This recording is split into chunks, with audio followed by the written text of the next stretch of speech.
Hello guys, welcome back to yet another video. Now today we are going to discuss the most unexpected Dragon Ball Super reveals of all time. And now with the Dragon Ball Super anime debuting in 2015 and ending in 2018, well, for the time being at least, we do have the Dragon Ball Super Broly film, and of course there's a possibility of the Dragon Ball Super anime returning in 2019 to 2020. But anyway, the Dragon Ball Super anime and manga do have unexpected moments that are some of the most unexpected moments in the entire franchise. And joining me today to discuss these unexpected reveals is Kyokai1994. Please say hello. What's up, guys? Kyokai1994 here, going to talk to you about anything. You guessed it, Dragon Ball, from Ball to Z and everything in between. And I'm here to talk about basically 10 of the spectacular moments that we didn't see coming, things coming from left field that we, from Dragon Ball Super over its run, and I guess we will continue to see what happens with the manga continuing to run on as well. But as of the recording of this is the list of the 10 most surprising Dragon Ball Super moments, and I'm happy to be back on the channel as always and talking about a great topic, so thank you for having me back on. Oh, fantastic. No problem, man. And yeah, I'm happy you brought that up. Like, the manga is continuing to, go on. Toyotaro is writing and basically penning the manga, and also the Broly movie is coming out, and that's going to have a whole bunch of surprises. But anyway, at number 10 we have Frost turning out to be a bad guy. Now, we assumed that Frost would be a bad guy, and then he turned out to be a good guy, and then he turned out to be a bad guy, and I thought that was a really good twist, and people were angry that he just was a Universe 6 Frieza clone, but I kind of like how, him being good and then him being evil was kind of interesting, and it was very different to Frieza, how Frieza is blatantly evil, like he's blatantly a fucking prick, but Frost is more cunning about it, and he kind of snaked Universe 7 and basically the entire team, and it turned out to be a massive, bad guy, a massive villain, and he basically betrayed Kaba and stuff like that. So I thought that was an interesting twist that added some layers to his character. Of course, he got, jobbed out of the Tournament of Power by Zeno, but that's either here nor there. I thought the twist was interesting, and Frost turning out to be a bad guy, it just played on our expectations, and it suited the character. Yeah, I also really liked the whole fact of, with the whole Universe 6 and 7 being sister universes, having twin God of Destructions. They really tried to play up the aspect of the universes differing each other, mirroring each other. So it was really interesting because, you went in not wanting to trust Frost, but like kind of wanting to trust Frost because you're like, oh, it's a parallel, world where, he's a good guy. And then, like, you start to see the evil stuff and you're like, wow, maybe he's turning evil because of Goku. Maybe Goku's bringing this out in him. And then you realize, no, he was like this the whole time, and it breaks the, the tradition of mirroring the, like the Saiyans mirroring the universe, 7 Saiyans and stuff like that. So it's interesting to have it not completely mirrored and still having a Frieza-esque character in the mix for the Universe 6 tournament. And I really liked the introduction of his character, and I liked the story when they brought him back as well. So I really liked having him in Dragon Ball Super. Yeah, that's more of a controversial twist, but, and it's more subjective than, a few of the others on this list, which is blatant fan service, but it's still really cool. But I honestly do like the change, and that's an interesting point you brought up about, for instance, there is Whis, who is a boy, and Vados, who is a girl. They sort of are opposites, and that knowledge, Beerus is skinny, Champa is fat, and with that knowledge, you would have, expected Frost to be a good guy, but then he turned out to be a snake. So, yeah, that's an interesting point, and I do like that part about the series. So, moving on to number 9, Charla Hetchala is sung by Son Goku in the Funimation English dub only. Now, in the Dragon Ball Super Episode 76 English dub, Goku basically shouts out for Nimbus, for Kinto Un flying Nimbus, and then after he, bounces around on it, he's singing Chala, Hechala, which I found to be an interesting a little addition there. It didn't break up any of the narrative. Like, it wasn't like the original Japanese line was anything, plot heavy. So I really did like the Chala Hechala English dub line, and I thought it, was quite a well needed, it was a great addition to the overall episode. So yeah, what did you think about Goku singing Chala Hechala? I think it was a cool, interesting thing for them to do to nod back to a fonder time in the Dragon Ball series. I'm not really going to go too much in on it. We have several videos already talking about, how we feel towards the dub changes and the people's overreaction to them.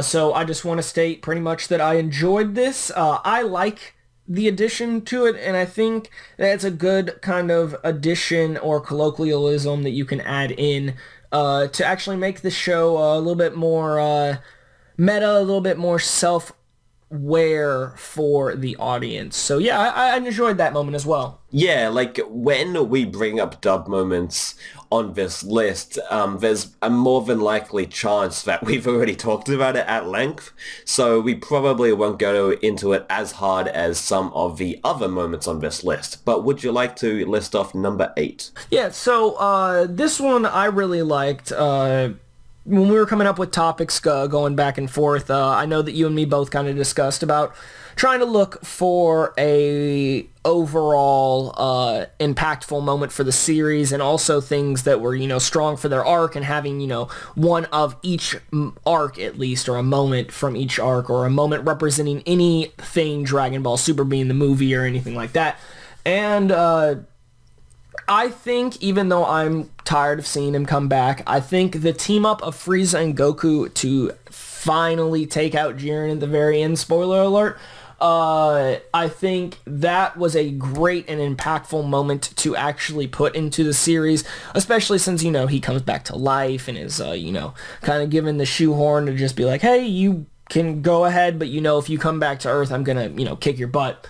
So it was nice to see, the one enemy who hasn't turned good on Goku's behalf, to finally team up with him for a couple minutes and, put their 2 cents in to save their universe and all the other universes in, the tournament as well, since 17 was able to make the wish to save everybody. Yeah, and the animation by, Takahashi, and that whole segment was just brilliant, not only for the character development and the character interaction between Goku and Frieza. They have their sort of rivalry, they hate each other, but they also find some common ground, and they find some common respect with one another. They still hate each other, but they still kind of respect each other at the same time. It's a weird dynamic, but we really saw that through the facial expressions and the overall animation and, quality of that scene. And also Vegeta in that scene, he only has a few seconds, a few frames of animation,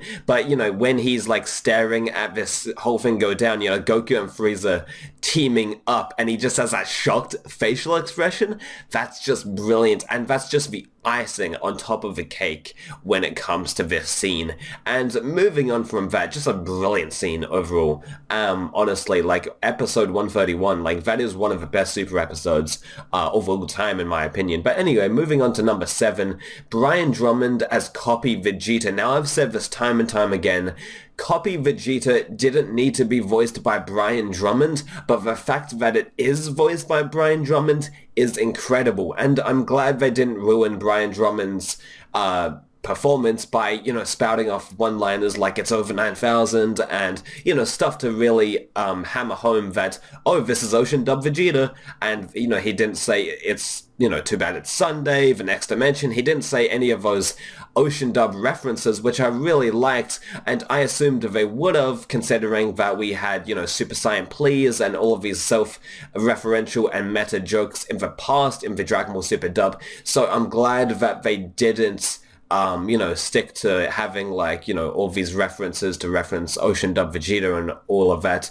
when Brian Drummond was voicing Copy Vegeta. What are your thoughts on Brian Drummond as Copy Vegeta in the Putafo arc? Oh, I love obviously Brian Drummond coming as Copy Vegeta. Already, you know, a small arc that isn't overall that strong, but does have references towards, you know, Vegeta's character overall, his, you know, anger towards Kakarot, him wanting to beat Kakarot, him, you know, basically being shown his evil ways of what, you know, that small little amount of, like, envy that he still has in him. That's what this Jello pretty much represents. You know, we have the pacifier pretty much doing the baby reference and stuff like that. So I mean, like, we already have a lot of references in there. So having Brian Drummond come in here and then continue on with those references, I think actually strengthens the small mini arc that we are actually given about Vegeta.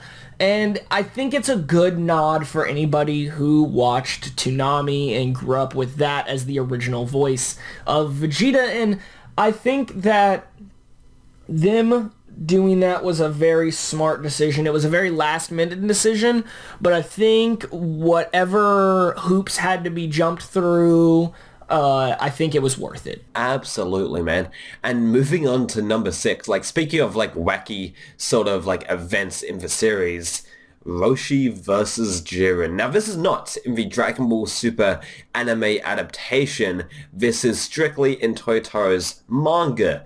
Roshi versus, like, how can you even hate this? I mean, it's stupid, it doesn't make any sense, blah, blah, blah. But it's freaking hilarious to see this old man battle the strongest warrior in Universe 11, known as Jiren the Grey, like one of the strongest people in all of Dragon Ball history, you know, squaring off against Muten Roshi. Like, how can you really hate that? I just find it hilarious. The next number in the list of incredible moments that came out of left field in Dragon Ball Super is actually Evil Goku being introduced into the series. And obviously we use Evil Goku as a joke because there is no such thing as Evil Goku because it was a body switch just like Ginyu. But we were actually given in this series something that people had wanted for a long time, a bad version of Goku, something that someone who stood for everything that our main hero was against and basically continues to rub everything that he achieves in his face with, you know, Blue having Rose to counter it and, you know, just a huge set of moves to basically embarrass the Ningen because, you know, he realized that they thought that they were doing so much for their universe and he was going to put them in their place and ultimately did since Zeno, you know, had to come in and save the day. But I think that this, not only being a bias of my favorite character, but this is such a great idea. And other than the ending, which I personally like, but others will dispute it, a 95% really, really strong arc, couple plot holes here and there, but what's Dragon Ball without a couple retcons and plot holes, right? Yeah, no, exactly. And the whole Evil Goku thing, like you said, like, it's technically a body switch, you know, it's Master possessing Goku's body and switching it around, so there's technically no evil Goku still. You know, Goku, if he just turns evil, that would be evil Goku, but it's just Zamasu at the end of the day. And honestly, when episode 47 rolled around, the introduction of Goku Black, I honestly was so, like, hyped up and amped up, and I was gassed, bro. Like, honestly, like, when Goku Black appeared for the first time in episode 47, right towards the very end, you know, like, actually, like, presenting himself as Goku at the very end, and he's, like, you know, threatening Trunks, and when Nozawa especially says Saiyajin. Saiyajin. Oh, bro, that gave me fucking chills, man. Like, that was honestly one of the best moments in Super, in my opinion. Like, one of the most unexpected reveals that we even got Goku Black to begin with. You know, remember that promotional picture that we saw, like the poster of Goku Black? We didn't know it was Goku Black, but it was Goku Black, Future Trunks, and Adult Mai, and we saw the the Potara earring, and we were like, what the hell is going on? Like, is this a evil Kaioshin? Like, what is going on? Like, did he kill a Kaioshin? Like, what was going on? So there was a lot of speculation leading up to it, and then that fueled the mystery of, like, who is Goku Black and what is his connection to Zamasu? And of course we found out that they switched bodies. But anyway, moving on to number 4, the Super movie. The villain of the Super film was, revealed to be Broly. Broly is coming back, rebooted, straight from Toriyama's mind. Now, Toriyama did draw Broly once, but he never really got that involved in the Broly films at all. So the fact that he's rewriting Broly from scratch with, the same basic characteristics from what we understand, but still, he's rebooting the character, giving him more personality and whatnot, that was unexpected. Like, nobody could have predicted, before that day, before the poster was, revealed, and then obviously the trailer after that at Comic-Con, nobody could have guessed that Broly was in it. I mean, there was probably, like, joke comments like, like, if Broly's in the movie, I'm never going to watch this movie. Like, but no, like, Broly's actually in this movie. And of course, when we're recording this, the Broly film hasn't came out yet. It comes out in Japan on December 14th and also in the US in January. But so we haven't seen the movie yet, but we assume it's going to be good. But yeah, it was so unexpected. Yeah, what are your thoughts regarding Broly? I know you've made videos on Broly as a villain, but I just wanted to reiterate your points here, and I will leave a link in the description regarding Kyoka's video on Broly coming back. But yeah, let's reiterate some points. My main thing, it's movie 20, it's Origin of the Science. I think we need to be in Universe 6, we need to be on planet Sadala. The new evil threat needs to be from Universe 6, so if Broly was from Universe 6, that'd be awesome. I'd be a lot happier with the movie. But my problem with it is a reuse of a old movie villain that we've already seen multiple times. Hey guys, do you remember Broly? That's how Toriyama, started his little memo about, rewatching and rewriting the character. So it's like, I'm tired of seeing the same characters come back. It's not Super Dragon Ball Heroes, which is the only acceptable place that I think as an anime should have movie villains returning and returning and returning and returning and like just doing amazing what ifs. I think that's the only place. It doesn't need to be in Super all the time. We need to be getting some original content from Super like we have been since the Universe 6 arc. We've gotten solid, no retell of a movie, so hopefully they're not going to try to do some retelling with Broly, or honestly, I don't want to see them bring Broly into the series. Maybe they're like, oh yeah, he's on this distant planet, but like, I don't want to see him coming back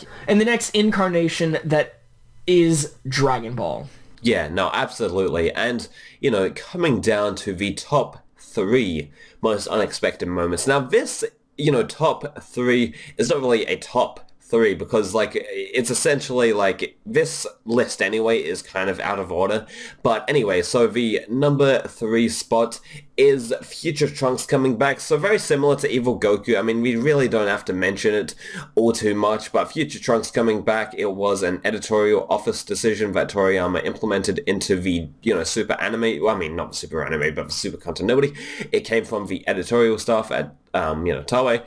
And Future Trunks coming back, very unexpected, very much like Goku Black was unexpected. And I think, honestly, Future Trunks coming back was more unexpected because, like, Trunks' story was done. I mean, at least Goku Black was a new villain, while Future Trunks' story was already done. It was already complete. So that's why I think it's more unexpected. Yeah, Brandon, what are your thoughts, man? I love Trunks, if you have been onto my channel. So I was so happy to see this man panting and running for his life for the first 5 seconds that he's back on screen. But I like it. I like that they basically are like, hey, everything you did in the Cell arc, the guy who could literally like one-shot you guys if he really needed to like, go all out, because Gohan's the only person defeating Cell, right? Other than Trunks technically in his timeline. But like the thing about it is like you're like, oh, his timeline's at peace. Even if Boo or anything comes, like Trunks should be able to handle it. But like, nope. back in, everything is on fire, the world is destroyed, everything you did against the strongest being in the universe doesn't matter because his world is in danger again. His mom is dead, he thinks his girlfriend's dead, all of his friends are dead, you know, every single person that is, you know, able to fight for the world is dead except him and this small army. And it's crazy because it's like, out of anybody to come back, like everybody wanted Future Trunks to come back, but then that means introducing time travel back into the show, and that always makes everything sloppy. And yeah, they kind of did a sloppyish job trying to explain it. I think they actually did a better job, I guess, you know, at least acknowledging it, even if it is a bad acknowledgement and it doesn't make like the best of sense. I'd rather them at least acknowledge it than just be like, oh yeah, it works perfectly every time. Like that. So I was just happy with Trunks coming back. I was happy with, you know, seeing how messed up his universe could get. And again, this brings my favorite villain in the whole franchise. So I can't be mad about Future Trunks coming back because of that. Absolutely, man. Like, I totally agree with you. Like, the fact that Future Trunks came back, just surprising stuff, I mean, honestly. But number 2, a personal favorite of mine, the return of Arale-chan and Dr. Slump. Now, the first basically serialized manga that Toriyama has ever done. Dr. Slump, it's one of my favorite manga. I honestly really adore Dr. Slump just for its simple storytelling, and Toriyama was just a genius, bro. Like, honestly, Dr. Slump was so incredible. And anyway, so Arale returns in Dragon Ball Super in episodes 43 and episode 69. So in episode 43, we got word that Arale was coming back, and like Danny and I even Geekdom 101 and I really speculated hard. We were like, okay, what is Arale going to do? And then episode 43 rolls around and she's in the episode for like 2 seconds. So I was like, okay, that's very disappointing. Then episode 69 rolled around and it was an entire crossover with Dr. Slump, which I thought was brilliant. Like, that's one of the best episodes of Dragon Ball Super, like, hands down. I can debate anyone on this. Just a brilliant episode full of funny gags, and even the English dub was very accurate, you know, barring the HFIL line, which I still defend to this very day. And Arale just brilliant. The return of Arale, you know, the writers at Toei or whoever came up with this, maybe it was in Toriyama's manuscript, I don't know, but the return of Arale in episode 69 in particular, and also Dr. Slump, Senbei Norimaki, just brilliant. Like, absolutely amazing. I was just, like, the most happy that it was actually an adventure with Dr. Slump, because in Dragon Ball, we see, Goku and General Blue get to Penguin Village, and yeah, it's in their village, and you see Superman and stuff like that. You see all these iconic places and characters from the Dr. Slump story, but you don't get an actual adventure with them, and that's what you get with episode 69. You get a real adventure that is Dr. Slump-esque, that just has Dragon Ball characters involved in it, especially since the real Dragon Ball portions of the, story of this episode don't even really play in until the very, very end, and it's in a playful way more than it is in a needing way, because, Beerus and Bulma and Dr. Slump are the ones to save the day over, Goku and Vegeta, and Vegeta gets knocked halfway across the world, so that's also another crazy thing that happens in that episode. Yeah, just a brilliant episode all around, man. But the final unexpected reveal that we will talk about today about Dragon Ball Super is, well, Dragon Ball Super itself. I mean, we have a new Dragon Ball series after 18 years with Dragon Ball Super in 2015. 18 years after GT, Dragon Ball Super actually aired after the success of Battle of Gods and Resurrection F. Let's just talk about this, man. The new series, it honestly changed a lot. So, yeah, that is the number one, unexpected Dragon Ball Super moment. Dragon Ball Super coming, into fruition, and actually there being a Dragon Ball TV show after so long of being off the air, like original animation, not like Dragon Ball Kai, how they just, remastered, Dragon Ball Z, which I love Dragon Ball Kai. I adore Dragon Ball Kai. But, new animation, new stories, well, kind of new stories, with the Universe 6 arc and onwards. So, yeah, would you like to talk about that, Brandon? My thing about, just Dragon Ball Super being announced, period, is you have to remember where we were back then. We had Dragon Ball Evolution come out. We were in a minor,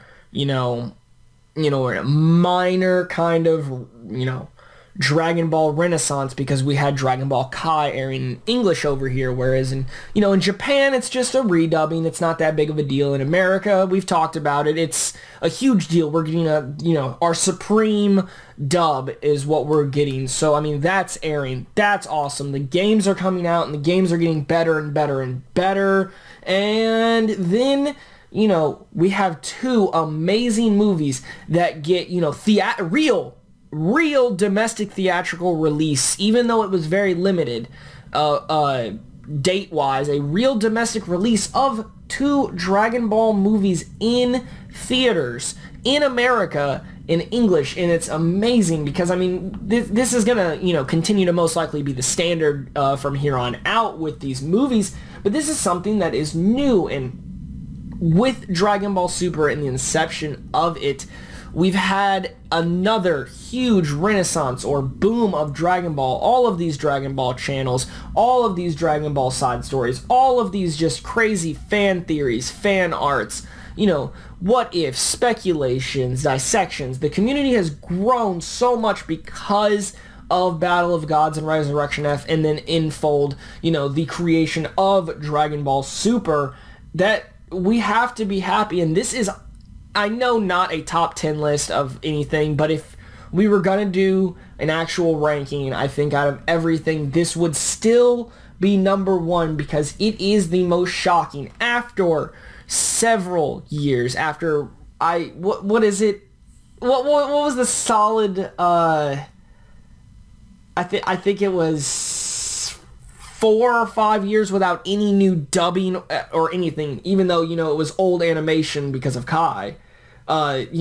Several year hiatus. We're back in full swing, and Dragon Ball's back to making 90 billion yen a year, just in the fast lane.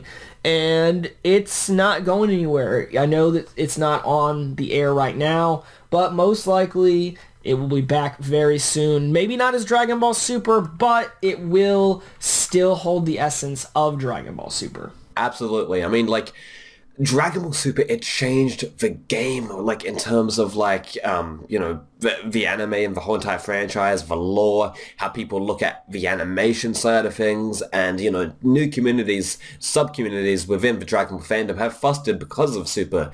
But yeah, guys, that's gonna do it for us. That is 10 of the most unexpected Dragon Ball Super reveals and moments in the, well, Super continuity. So, joining me today was Kyokai in 1994. Please go check out his channel. The links are in the description below. As always, go check him out for Dragon Ball side story content and Dokkan Battle, and also Dragon Ball Legends playthroughs. But that's going to do it for us. Please make sure to rate, comment, and subscribe, and I'll see you guys next time. Bye.